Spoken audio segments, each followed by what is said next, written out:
Análise de sensibilidade. Bem-vindo de volta. Quando você usa um modelo matemático para descrever a realidade, você terá que fazer aproximações. O mundo é mais complicado do que os tipos de problemas de otimização que somos capazes de resolver. Suposições de linearidade geralmente são aproximações significativas, como na figura. Outra aproximação importante vem porque você não pode ter certeza dos dados que você coloca no modelo. Seu conhecimento sobre a tecnologia relevante pode ser impreciso, forçando-o a aproximar valores. A análise de sensibilidade é um estudo sistemático de quão sensíveis as soluções são para pequenas mudanças nos dados. A ideia básica é poder dar respostas às 3 perguntas.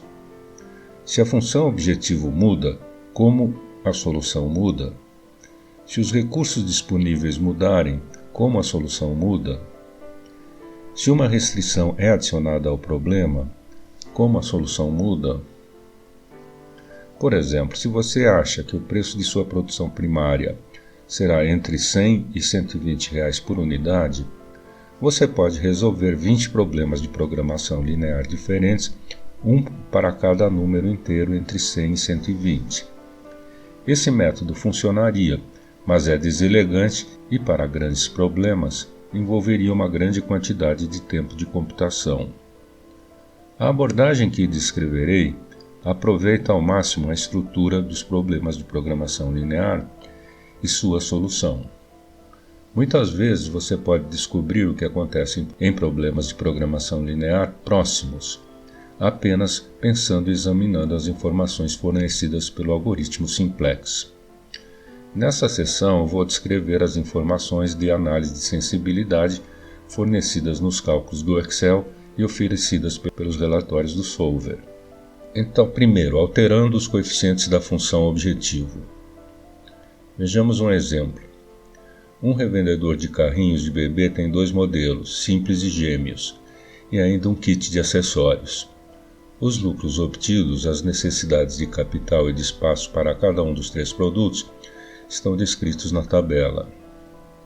Sejam x1, x2 e x3 as quantidades procuradas de cada um dos produtos, isto é, as variáveis de decisão.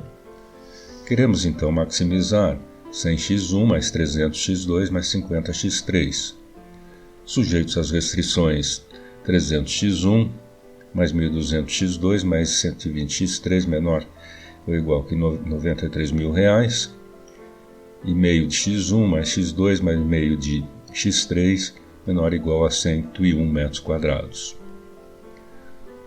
Usando o Solver, podemos calcular a quantidade de cada produto de maneira a maximizar o lucro, dadas as restrições de capital e espaço. O ideal, portanto, é encomendar 94 carrinhos simples e 54 carrinhos gêmeos, e 0 acessórios.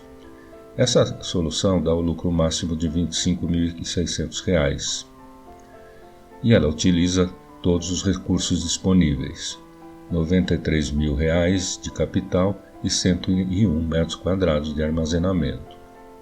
Depois que o Solver encontrou uma solução, você pode criar um relatório de sensibilidade. A análise de sensibilidade fornece uma visão de como a solução ideal muda quando você altera os coeficientes do modelo.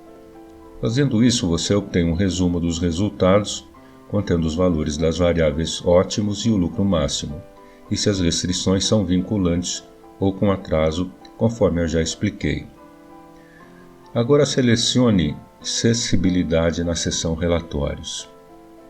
Nas células variáveis, podemos identificar a solução ótima, os valores da coluna denominada valor final. Os coeficientes ou parâmetros da função objetivo, os valores na coluna coeficiente objetivo, que já conhecemos, também são mostrados. Vemos também o aumento permitido e a diminuição permitida para cada um dos coeficientes individuais da função objetivo, o que nos permite garantir que a solução ideal seja mantida. Agora, por exemplo, vamos considerar o valor final de 94 unidades associado à variável x1 na maximização da função objetivo. A diminuição permitida para o parâmetro é de R$ 12,5, enquanto o aumento permitido é de R$ 50. de tal forma que no intervalo entre 150 e R$ 87,5 mantemos a solução original de 94, 54 e 0 unidades, respectivamente. Em outras palavras, se aumentarmos o lucro dos carrinhos simples de R$ 100 para R$ 150, ainda é ideal produzir 94 unidades de X1, 54 de X2 e 0 de X3, obtendo naturalmente um lucro total maior, de R$ 30.300. Note que para essa análise, o resto dos parâmetros do modelo mantém seus valores iniciais. Agora, se aumentarmos o lucro dos carrinhos simples para 151, vemos que nesse caso é interessante somente produzir carrinhos simples, 202 unidades.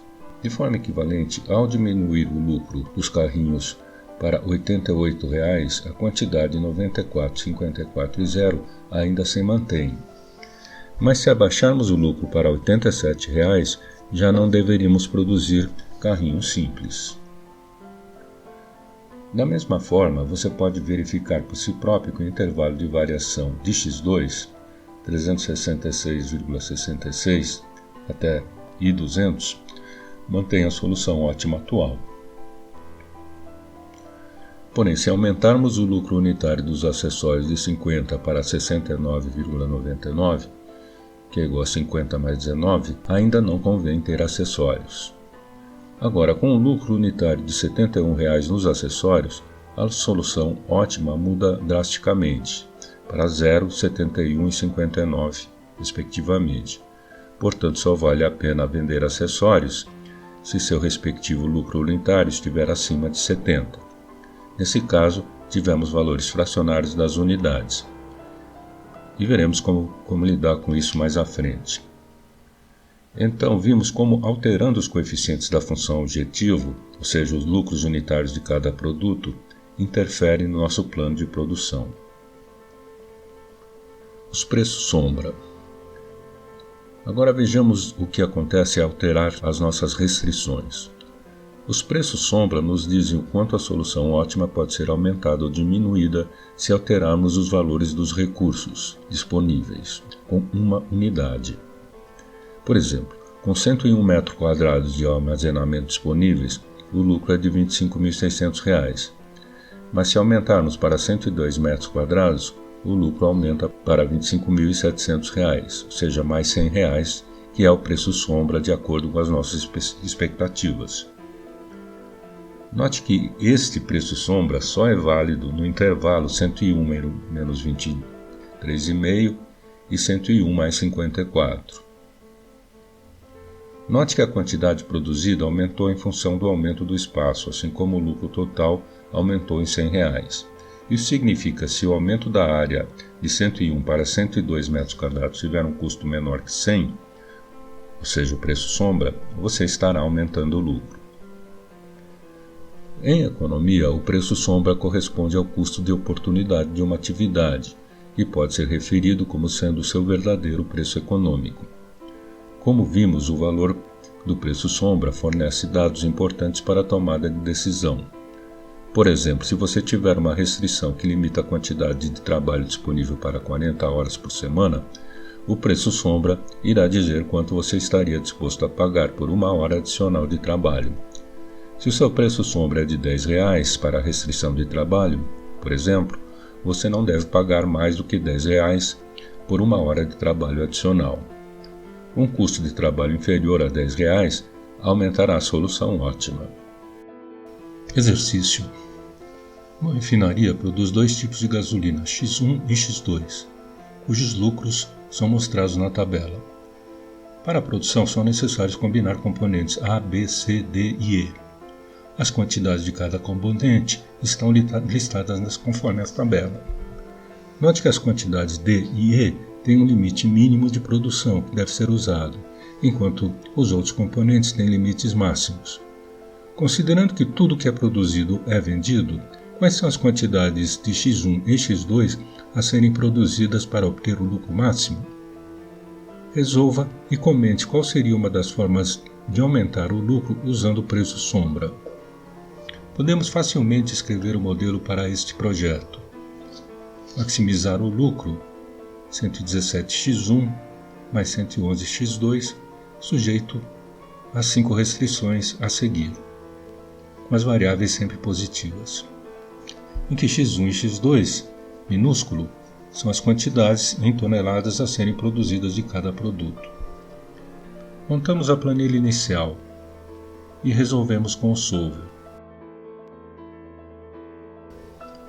Agora, nesse relatório, é dada a informação sobre a solução ótima, as células ajustáveis, e o valor ótimo da função objetivo, a célula de destino.